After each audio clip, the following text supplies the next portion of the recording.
Okay, welcome back, everyone. Thanks to all of you who are joining in for this session as well. And good afternoon, good morning, sorry. Who Feeds Bangalore is an exploration into different forces that shape how the city of Bangalore eats. It's a participatory research project fueled by strong doses of curiosity, collective community thinking and doing to get a clearer idea of the people who feed Bangalore. At Phytopia, we have been diving into exploring the relationships that Bangalore City has with plants through this 2-day workshop and conversations and a little bit of cooking, which is tomorrow. This session is in collaboration with Bangalore Sustainability Forum, which is an interinstitutional collaborative initiative that aims to address issues relating to long-term sustainability of urban and peri-urban landscapes. Right now, we're getting into the second of 5 talks and conversations today in day 1. And we are going to be speaking with Nameet and Zareen. The conversation is the Olericulture that shaped Bangalore's restaurant culture. Nameet is the founder and chief production head at First Agro. He is an expert, subject matter expert in Olericulture, which is the science of growing plants. And Zareen is the founder and owner of restaurants Daddy's Deli and Red Fork. Her restaurants have been one of the early adopters of First Agro produce, and so she is going to share insights about that. Some general housekeeping before we get into the main session. Request you all to please keep your mic and video turned off. You can ask questions in the chat box of Zoom, as well as of the YouTube live that's streaming. And towards the end of the session, I will take your questions and pose them to our speakers. So thanks, Nameet and Zareen, for joining us this morning. And over to you. Thank you, Shivani. Thank you, Bangalore Sustainability Forum, and thank you, Phytopia, for this opportunity. And above all, thanks everybody this morning. And it's a beautiful sunny morning on the farms. I wanted to keep this talk very simple, easy to understand, not too very complex. I didn't want to use too many big botanical or scientific things. But first, I'm a farmer, and I'm very proud about the fact that I am one of those people who have been given the power to grow food that nourishes. And I'm also very thankful to the earlier speaker, Mr. Prabhakar, for setting such a wonderful tone to all this talk, right? Because it is the stewardship of maintaining the seeds that gives us the power and also the big responsibility of feeding everybody. So the farmer, I think so that responsibility is very big, and I'm very proud. I'm also nervous at times of such big responsibilities, but yes, seeds are going missing. Cultivars are disappearing very rapidly. It's been something I've been on for 10 years on this journey. Very tiring journey. Sometimes I feel it's a very thankless job, but I enjoy it. I go back to the farm. I see beautiful vegetables growing without the use of any agrochemicals of any sort. Makes me feel more and more confident. But also in today's talk, I will also talk of something that Dr. Prabhakar Rao did touch upon, is what happens after you grow vegetable as a farmer. What happens in a journey when you have a produce and it cannot hit the market. So I'll be touching a little bit about it. As Shivani said, housekeeping rules are great. If somebody has a message to put it aside, and she will ping it out. And we'll start keeping it simple. It all started way back in 2007 or 8. As to fly long, short, medium, crazy hops all over Canada, seeing nothing but ice, white, and then the spring came in, and you would see it all transformed to beautiful green with very large greenhouses. And I always kept wondering what grew inside, and who are these people who are growing it. And one of those days, I had a day off. I got down and I said, okay, let me take a drive and figure this out. And for the first time in my life, I actually saw tomatoes which were not red in color. And I didn't believe it. I thought maybe this was plastic, or maybe this was genetically modified, or the stupid thought does come across your mind, right? That, hey, maybe they put some color into it. And then I realized the whole beautiful world of vegetables, and how tasty they were, and how clean they were grown, and there were no pesticide residues. It made a very big impact on me. And you would go back to the supermarket, try and find them, and you would never get them. And you kept wondering, where does this all produce go to, right? And then I did speak to my brother who was then in California and who also shared the same views. Naveen, who's also the co-founder at First Agro. Uh, he said, if we can't get it, let's do it ourselves. Right? If you can't find a solution, go and invent the solution for yourself. And let's take a long shot in the dark and let's see what we can do. I said, it's great talking all this sitting in Vancouver and California. But what about my own country, your own country, India, right? Let's do something interesting there. And we came back and I started on this journey trying to identify seeds. I didn't know anything about growing them.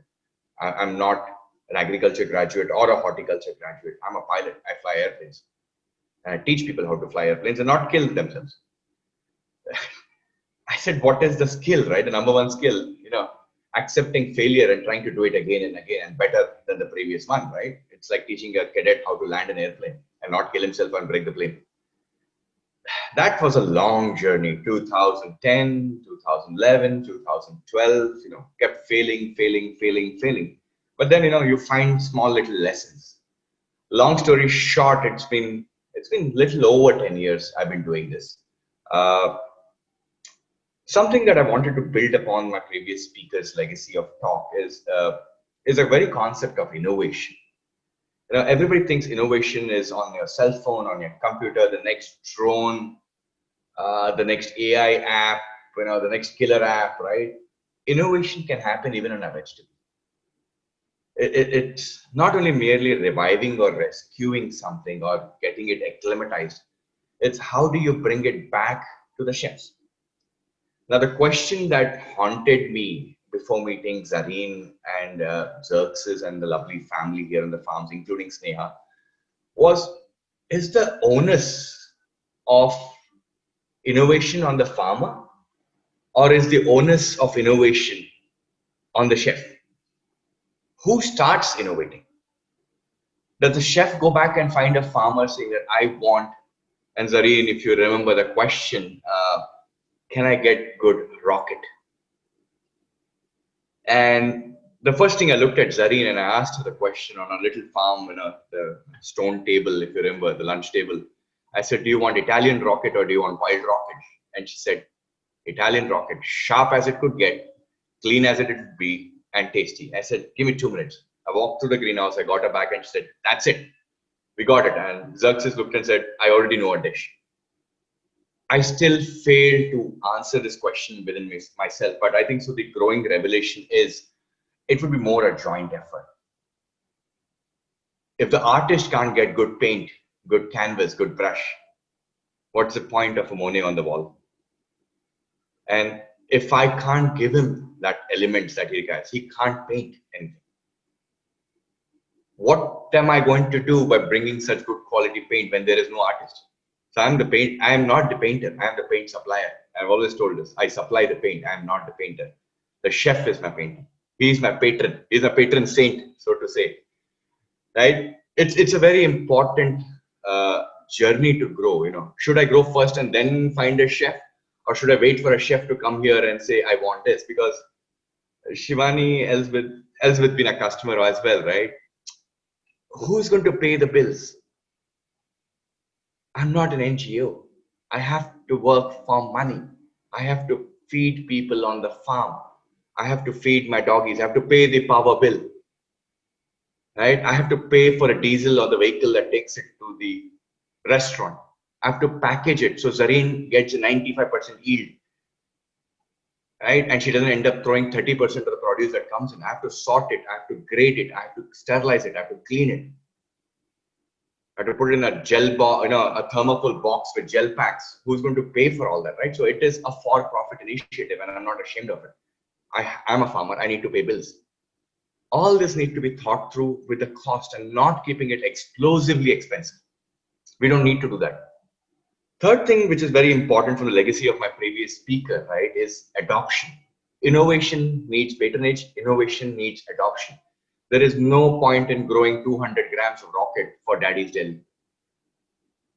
There is no point in growing 6 black tomatoes for red folk. We need the chef to go and get this adopted. And God's been very kind to us, right? That today we work with 97 five-star and luxury properties across the country. As of the day, yes, many are on a back foot.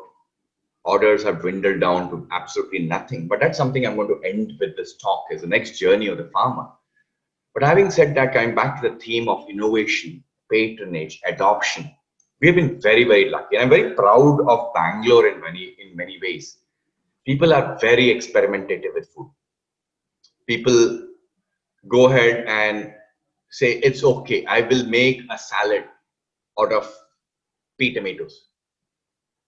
I will use a tatsoi instead of a bok choy. I will use a red frilled mustard in my salad, and I will risk putting a bocconcini cheese on it. And all these instances are with my co-host Zareen. These are all from her menu. Nothing is out of somebody's random thoughts. These are exactly what came out of Red Folk and Daddy's Deli, and I have wonderful memories also eating there and enjoying what it's, and actually getting a glimpse of what the chef is thinking. Summarizing the first component of this talk is, as First Agro, we were immensely proud of picking the best seed out there, getting it acclimatized to the weather conditions at Talakadu. Talakadu is a beautiful place, 150 kilometers from Bangalore. Very beautiful weather, great soil, untouched for the last 30, 40 years. Probably nobody has tilled it before we tilled it. High minerality of the soil. I have absolutely nothing around 2 kilometers of me to pollute me. My groundwater tables are brilliant. I'm 1 kilometer away from Kaveri, and we call it our Kaveri Valley. It's a little tongue-in-cheek and a dig at Napa Valley, but we said if we can't have Napa Valley, might as well have our own Kaveri Valley, right? So that is the first component, which I call the stewardship of innovation. It does not necessarily rest upon the farmer alone. I think so it's jointly held between the chef and the farmer. And at this point, I will stop for a bit and I'll let Zareen have her views if the moderator would permit this. Hello? Zareen, can you hear me? Yes, I can hear you. I would want your views, Zareen. What did you think? All right. I think first, let me just lay the cards on the table and say that a lot of the work that Red Folk did with you, Nameet, was thanks to my son, Xerxes. I mean, he was the one that came from Australia, with these big ideas, having studied there, worked in these nice restaurants and waiting to do something in India, and then facing this total frustration about not even finding enough varieties of lettuce to work with. And he was like, what is this? And I said, I did warn you, you wanted to come back. And I said, this is what India is. We have very little to work with when you compare it to the produce of Australia. But then suddenly he comes one day and he says, guess what? And he brings a packet. I don't know where he picked it up from, maybe one of these farmer markets. And he said, look, this company called First Agro is doing these things, and maybe, we should work with them.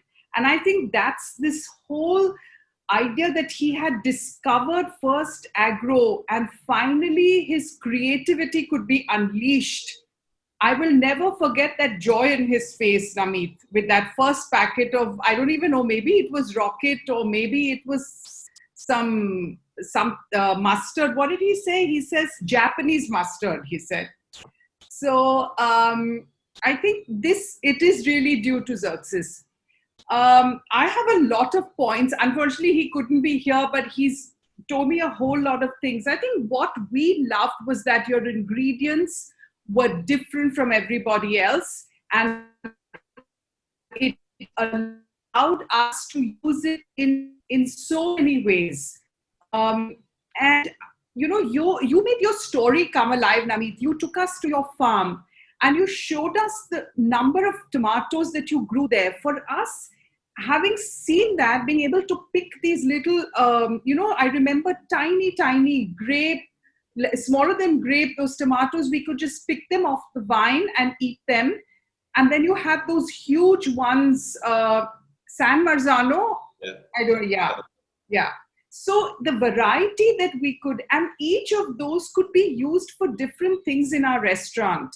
So the flavor, the pulp, I think the San Marzano, if I'm not mistaken, we used in the Parsi dish Sali Boti, where we needed a great tomato base.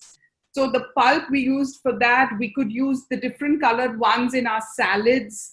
So it allowed us to be creative. And I think for a chef, that is what he needs, to let his creativity be unleashed and to give him the tools to be able to do that. And that is why we will forever be indebted to you. I think everybody used to talk about the kind of salads that they could get at Red Fork, and a lot of the ingredients were due to what we could get out of First Agro. So Zareen, this brings me to my question, right? So who leads innovation, right? This talk has to have takeaways for all the 52 participants. Who leads innovation? Does the farmer lead the innovation? Does the chef lead the innovation? Or is it something that we do together? What was our experience? What was your experience to begin with? So I really think it's a team effort, Nameet. It's very, very difficult. It's like a chicken and egg situation.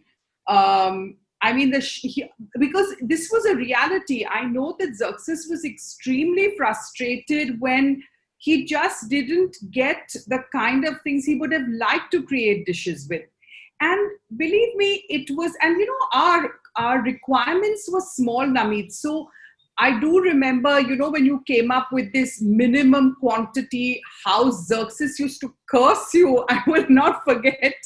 I hope he will be listening to this YouTube later on, because he used to say, how? So we weren't able to order in bulk, you know, and our whole philosophy of running the restaurant was very, very different from most other restaurants. We were a family-run restaurant. We were into fresh, you know, it's not as if I wanted to store your stuff for days on end and pull it out of a freezer. That wasn't Red Fork. So our philosophy was fresh food. Absolutely. If something finished, it finished. We didn't get into freezing stuff. So it was, I think it was just the timing was perfect. You were looking for chefs like Xerxes, and Xerxes was looking for growers like you. I don't think it's easy to say who. It just got to be timing, and it has to sync together. So it's more like divine matchmaking, right, Zareen? It is. And the art needs a patron, and the patron needs the art, right? I agree. But at the end of the day, right, I personally feel, and I know Elizabeth is also part of this list, and she's listening very attentively. Yeah, she was a big part of it, yes. Yeah, she was part of the team, right? That day when you decided that you would not use the local tomatoes anymore and San Marzano would be used to make the Sali Boti, she did call me on the side and she said, are you sure that, you know, the flavor is going to be right for Indian? And I said, look, I trust San Marzano. It's a choice that I would make if I would make a nice tomato base, right? And she said, all right, I have deep faith in Zareen's observation and I'm going to take your word and I'm just going to do it. In case anything does screw up, you ought to be blamed. I'll take the entire responsibility of it. I will replace your San Marzanos with more. I shall admit that I also had reservations, Nameet, now that we are many years away from that, because, you know, Parsi cuisine, you know, I had started this, well, when we closed, I had already run the restaurant for 17 years. And I had customers who had come to me on day one of opening the restaurant, were still coming to me when we changed from the local Indian tomato to your San Marzano. And I was extremely concerned that they should not have to face this change in taste, because they were coming back for the same taste. I mean, that's one of the ground rules of a restaurant, right? Consistency. But it worked. It worked. I think we tweaked the quantity. Maybe we tweaked, I don't know what I don't recall, but it did work. Yeah, and I remember a rather interesting celebrity chef who's also common friends between us walked in, ordered Sali Boti, and he said, somehow I feel there is some involvement of you here. And I said, what are you blaming me for? What is my accusation? He said, this is what I call a definitive turning point in culinary culture, right? Is the ability to mishmash ingredients and yet keep the consistency and raising the bar. Yeah. I remember many, many years ago, Xerxes came back to me and said that, do you have rocket flowers? The little yellow flowers that you would get? Yes. And I said, look, we throw it. If you're not making seeds, we chuck it. You might as well use it. And then I dumped in a lot of flowers, and Sneha came back and said that there are so many flowers. What do I do with it? I said, enjoy it. Have fun. Right? So it is a lot to do with the need to raise the bar more than the urgency or just it. Okay, how do I put it? There's no need to be, nothing needs to be thrust upon anybody. Yeah. But there needs to be a definitive need to innovate beyond the obvious. I still remember a wonderful quote from one of my mentor chefs who said, if the ingredients are good, the chef need not do much. And if the ingredients are crappy, the chef can't do much. Right? And it always made a very deep impression to me into the second part of this talk that I will go in the next 2 or 3 minutes. Is what happens to ingredients, right? As somebody in the question said, that where do I get this in the modern retail? Where do I get this online? I wanted to just close that loop, and I can't be more as eloquent as Dr. Rao was, but the trouble is supply chain and limited knowledge. Let me pull you back. How many people would actually know that a San Marzano works fantastically well on a pizza base as much as on a saliboti? Not many chefs I know that would actually, say that, yeah, it works. The simple reason is pulp. Now, let me take this same tomato to a modern retail chef. The first question is, why does this tomato look so funny? Why does it look like a banana? Why is it so big? Why is it not uniformly red? Yes, it's not uniformly red because it's not been gassed out.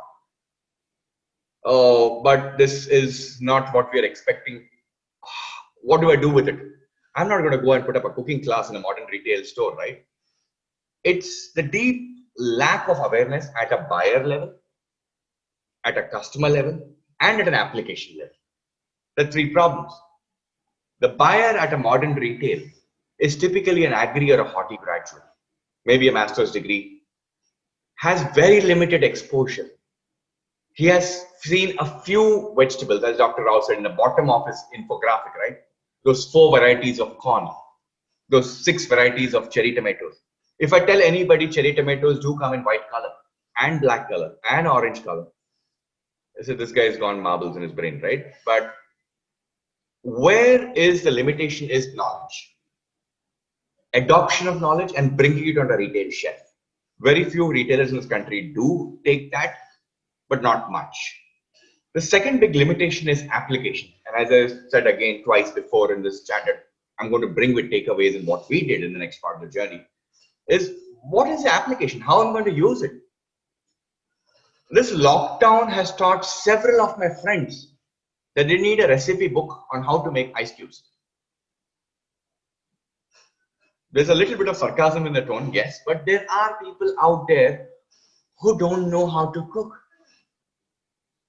What do you make for them? How do you do? They don't want to order in for health and safety and hygiene reasons. Maybe they had very busy lives. But this lockdown has taught even those people how to cook with limited ingredients.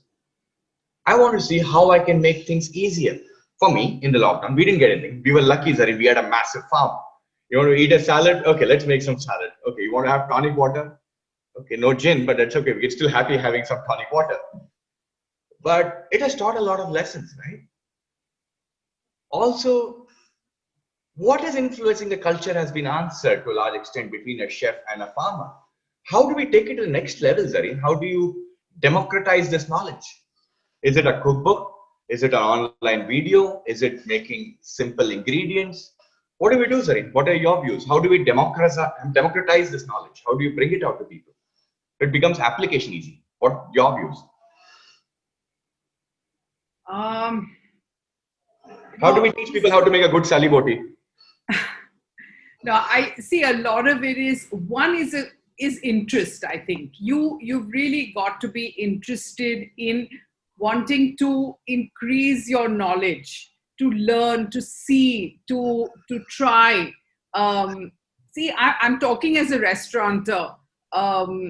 Persistence. So I don't know how, if you're asking me how will you create that interest, you've got a huge, I mean, it's very, very difficult, because are you going to grow the vegetables? You're going to create interest in the market. It is very difficult. It's very difficult. Yeah. So I don't know what your solution would be, but if the restaurateur or the chef is not willing to try, because without attempting or using his, see, chefs do come with some kind of inborn talent, right? It's not all bookwork. I saw it in Xerxes. There was something in him. It wasn't just because he went to Cordon Bleu did he learn everything. It is there within him to create, to try and say, look, maybe we can do this with this. I would see them doing it in the kitchen. I mean, with every produce that came in between Abhishek, Liz, and Xerx, they would be working to create a dish. It didn't always work. They would say, yeah, fine, this isn't working, or this isn't in keeping with maybe Red Fox philosophy of food. But there was always an attempt. So what we need then are interested parties to say, let's try. You can only push that much, Nameet, and say, look, try. I don't know. Maybe you could work with chefs to have demos and show others how these can be used in different ways. So we took a leaf from that, and I would like to share also one wonderful experiment that really paid off for a particular chef. If you remember, Zareen, we had a wonderful chef in Bangalore called Chef Jolly from JW Marriott Bangalore. Yes. Right? Chef Jolly did something very interesting, and it's still remembered on the farms. He picked up young talent from his restaurant, all his restaurants, and said, let's immerse ourselves just for one day. Okay. With the soil, with the crop. And all of morning, we're going to do nothing but harvest and forage. There's going to be no script, there are going to be no recipes. And we're going to cook a big lunch. And he invited bloggers. He invited friends, he invited family. That took off a large level with his own customers in his property, that they were more experimentative ingredients. There were more ingredients beyond the obvious. And that opened a whole bouquet of offering for restaurants. So in many ways, back to the theme of this talk is the culture did change. And that's why I have a deep sense of love and respect for Bangalore, its people, its restaurants. They're still open to change. They're still open to experimenting. They're still open to trying. Right. It's still okay to take a long shot in a dark. So what, it doesn't work. I agree, because that's the only way. I remember those wonderful colored carrots. I will never forget that plate that Xerxes had set up. There was purple, and there was a bluish, and then there was your red, and there was the regular orange, and there were all these little tiny carrots. And honestly, we didn't know where the customers would be. They'd look at the plate and say, what is this? But I think by then, because we had already set a trend at Red Fork, first with that blackboard menu that no restaurant had, and that took us, Sneha and me, a good 3 months to convince our customers that a blackboard menu is no different from a printed menu. The food still tastes the same. It's only written on a blackboard. It's a huge, just that change took us 3 months of convincing the customer that you don't need a printed menu, and what the joy of having that blackboard menu was. So I think, see, one is change. It takes a long time, but we had already set the trend that we'd be different. So it was easy to take your ingredients and give it to the customer and see the joy in them trying it out. So as you say, it is also the restaurant's responsibility to educate the customers. Xerxes always said to us, to Sneha and me, because we were the ones dealing with the customers, he says, educate the customer. talk to them about the food, tell them this dish, how it is created. They want only a chicken sandwich. He said, we're not a sandwich place. Tell them I can give them a perfectly good roast chicken with Nameet's vegetables, a salad, whatever. Educate the customer. So I think it's also the restaurant's responsibility, and that's the only way knowledge can be passed on, right? Yeah, that's true, right? Because I'm seeing the questions on the side, and I would definitely have Shivani pick them on thread. Somebody asked about how do you bring in democratization of food, right? And I made this comment. And Zareen, I think you answered a lot. The responsibility is also at the restaurant end, the front facing, right? The consumer end, the retailer. Also as a farmer, yes. I still remember we used to put out a series, Zareen, and some people did get irritated. Did you know? Remember an email used to come once Yes. a week. Did you know that there is a black tomato? Yeah. Right? And Shivani and everybody, we used to send out 7,500 emails every week. You know how many people would respond? 3. Yeah, probably. Zareen, Chef Anupam, Chef Jolly. We would get marked spam. I'm sharing this as it is, right? And then one day between Naveen and me, we took a decision that we no longer going to go into this journey of try to give gyan for free, right? No need, cut it down. And then people would call back and say, email nahi aaya. I said, damn if I did, damn if I don't. What do I do? Then we said, okay, you write to us what you want, and we will give it to you. And we built a new mailing list, which was more voluntarily given to us after a lot of clarification. Also, application was very important, Zareen, right? See, you had Xerxes as a talent powerhouse in Red Fork and Daddy's Delhi. I really looked at homes in this time. It gave me a lot of time from March to almost now end of August, right? People come back and say, I want something to put on my seasoning that is like a pizza's, a popular chain's, seasoning on top. I said, just take some oregano, some basil, and some garlic bits and some salt, and you're done. And I was very surprised that people didn't find it. Right? Again, going back to the same theme and stitching it, you were doing fresh. I want to do something much more. We had 2 problems. I cannot slap a tomato and say, Zareen has only ordered 2 kilos of San Marzano, so don't give me more than 2 kilos. The plant will do its job. She will produce. Yeah. What do I do of those 44 tons of San Marzano that nobody wanted to buy? Retailers didn't want it because they wanted, in Kannada we call it Drushti Bombay. Oh, dikhane ke liye 4 type ke color tomato, right? Just to show that I have these many varieties. We were getting tired, Zareen. Right? What do we do, right? And we as a team decided that, you know what, let's sun dry them. Yes, I remember those. Remember those, right? And then we took all the San Marzanos and just simply sun dried. 3 days, 4 days, turned them around. Little bit of salt. I remember it was 1.3% of salt on them just to keep them nice and crisp and juicy at the same time. We sold it out in 3 weeks. Yeah. We didn't have any more. I still remember Sneha calling me and saying, do you think this will soak well in oil? I only have 1 kilo. I said, I have no more. 40 tons of San Marzano was dried over 5 days. I remember a battery of 60 support staff on the farm doing this and drying it on massive wood planks. We wanted to go a step further. And that was the birth of the baby of First Agro called Sakura Fresh. Sakura Fresh did start at testing its ground with direct deliveries to consumers. We quickly burnt our fingers. If we gave a big tomato, people wanted a small tomato. If we gave a small tomato, they said, give me a big tomato. If we gave both the sizes, you guys don't know how to sort your tomatoes.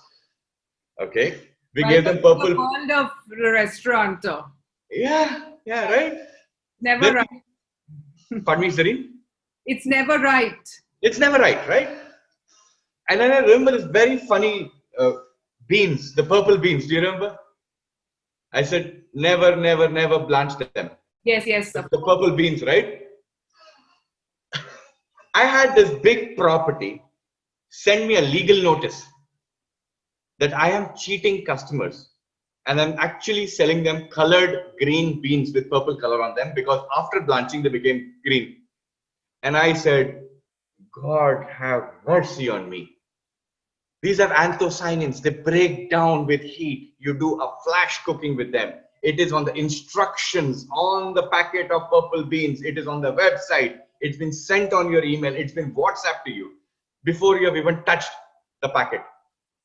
Oh, is it so? I said, were you dreaming when you sent me a legal notice? These are true stories to all those who are listening, that knowledge is limited. People want quick fixes, and that gave birth to a lot of input at Sakura Fresh, that I'm going to make this simple. So Zareen, since we last met, we went and innovated in the culinary world. We picked up the best talents. We picked up the best input from the best talent we could get. Xerxes, every chef we knew, right? How do we make it simple? And this lockdown taught us a lot of time, right? Now we have the entire range of seasonings, sprinklers, marinades, rubs, sauces, dips, cocktail mixes, which don't have alcohol, of course, tonic waters, bitters, zero alcohol bitters, and maybe in about 2 months, zero alcohol spirits. My God. Where does input come from? It came from the farm. It came from the soil. Is a chef ready to adopt it? Oh, yes. Chefs are already using it. Cost pressure, simplicity. More questions, Shivani? I see your finger going up. Any questions right now? I'll stop for a minute. No, Yes. not Shivani. Yeah. There's a lot of questions coming in, so I want to make sure we can get to as many of those as possible.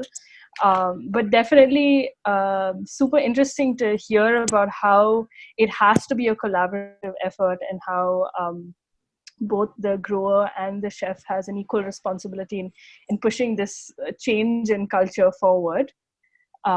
So one of the I'm gonna get to some of the questions. The first one comes from Rini. She asks, as a supply chain aggregator, do you think one of the most important factors is price over quality when it comes to buying ingredients? How can we overcome that? Really, as a supply chain aggregator, one of the main issues I would foresee you facing is the concept of price. If a takkali is available for 8 rupees, why would you pay 80 rupees for a San Marzano? Unless a restaurant really needs it. So this is a massive challenge. Why would you go looking for rocket at 850 rupees a kilo? So yes, it is going to be a challenge. Price over quality, over cultivar, over availability. Can't reduce the price because the seeds are expensive, and without pesticide, it's tough to grow. So it is going to be a constant cat and mouse game. So the next question I'm going to take is from Kumud. She asks, has there been some understanding of how much do initiatives like yours contribute to feeding the city? And could you expand to other feeders? In absolute percentage or numerical values, no, I do not have any data on that, and it would be unfair for me to throw in a number. I think so 5 tons twice a week is a very large contribution of actually zero pesticide vegetables hitting Bangalore, Delhi, Mumbai and Chennai and Agra and Udaipur and Jaipur and Maldives, Seychelles, Mauritius, Colombo. That's a 10 ton a week. That's 40 tons a month. That's a huge number. And consistently and for 10 years. The next question comes from Saina. She actually has 2 questions. She asks, during these times of COVID, it seems that many home chefs are open to different produce and want to know what goes behind the produce. So isn't that a plus point? Absolutely, Saina. It is a big plus point because now is the entire opening up of discovery, as I say, right? It's a journey of discovery. It's the path that many in the busy days in pre-COVID times or before COVID we couldn't indulge in. Now you can. And I think so that's a big boost for farmers like me, right? Suddenly people are waking up and say, oh, there's something called a flat leaf parsley. Yes. So it is a big plus for us. Suddenly discovery, we can have lots of time in hand. Yes, I'm not sure if I seem to have missed her second question. But Elizabeth asks, how do you see Bangalore's culinary culture evolving post-pandemic? Okay, And it would be great to hear let me use from both of you on this. some judgment, some, can you hear me? Okay, so some judgment is it's going to spring back. It's not going to be quick. Massive cost cutting, no luxury spurging. I think so. Restaurants will like to stay alive first and then bring it back to more expensive. That is the one direction I see it going. I also see possibly a direction where restaurants will re-innovate themselves. So innovation will happen, cost cutting will happen for sure. And smaller, much smaller restaurant. You will no longer see 200-seater restaurants. You'll probably see 20-seater restaurants doing niche, good, cool stuff. You'll not see 200-seaters anymore. Zareen, do you have thoughts on this? Very honestly, we sold our restaurant. It's been almost 2 years now, so it really wouldn't be fair for me to comment because I'm not up to date with the industry. But where I would like to agree with Nameet is the size of the restaurants. And frankly, it is not something that's related to pandemic. I always believed that the success was not in having 100 or 200-seater restaurant. The success was, I'm not saying those haven't been successful or there are no successful 100-seater restaurants, but I honestly think that the kind of attention that a restaurant requires it is virtually impossible to do that when you have a size like 100 or 200. When the smaller ones have so much, you can give so much more of yourself, because we must remember a restaurateur's life is a hell journey, if I have to put it mildly. There are very few hours of sleep. There is no rest whatsoever. I did it for 17 years. I had no social life, virtually no social life. I think I could count my good friends on my one hand. And even those friends were because they all came into the restaurant to meet me, not because I went to meet them. So when you have a life like that and you're looking at 100 or 200-seater restaurant with the kind of costs and all, it just doesn't seem like the kind of, forget business model, any model, it just doesn't work. So with the pandemic, 100%, you're going to see smaller, I think more niche, probably giving way to new discoveries, new creations. There, yes, I definitely agree with Nameet. Thank you. There's another interesting question that I believe comes from Nina, who is watching on YouTube. How does this new produce being introduced into Bangalore's food chain influence biodiversity and the Agri-Foodscape? Let's address biodiversity first. Instead of having one kind of parsley, there are 5 kinds of parsley. Yeah, it confuses the hell out of chefs, that which is this and how to use what. But number one is diversity of the produce itself. Instead of one tomato, it is 49 kinds of tomatoes. Instead of one spinach, now we have 6 kinds of spinach. So enough evidences of diversity within the crop, because for me as a farmer, the big help was my damn mushy, right? My pest was very confused. Which parsley do I eat for today? So it protected my crop. Putting it very funny, right? Is in a simple manner, is that diversity came with a sheer range within the vegetable. Second, importantly, we always believed at First Agro that you don't manufacture land anymore. This is all we have. And pretty much this is all what is left behind. You got to take care of it. If you don't protect it, it will not last you, not even for my lifetime. So it was my responsibility to keep it clean, make sure my birds and my bees and my butterflies and little snails and snakes and everything that lived on the farm lived as it is. It's their home as well.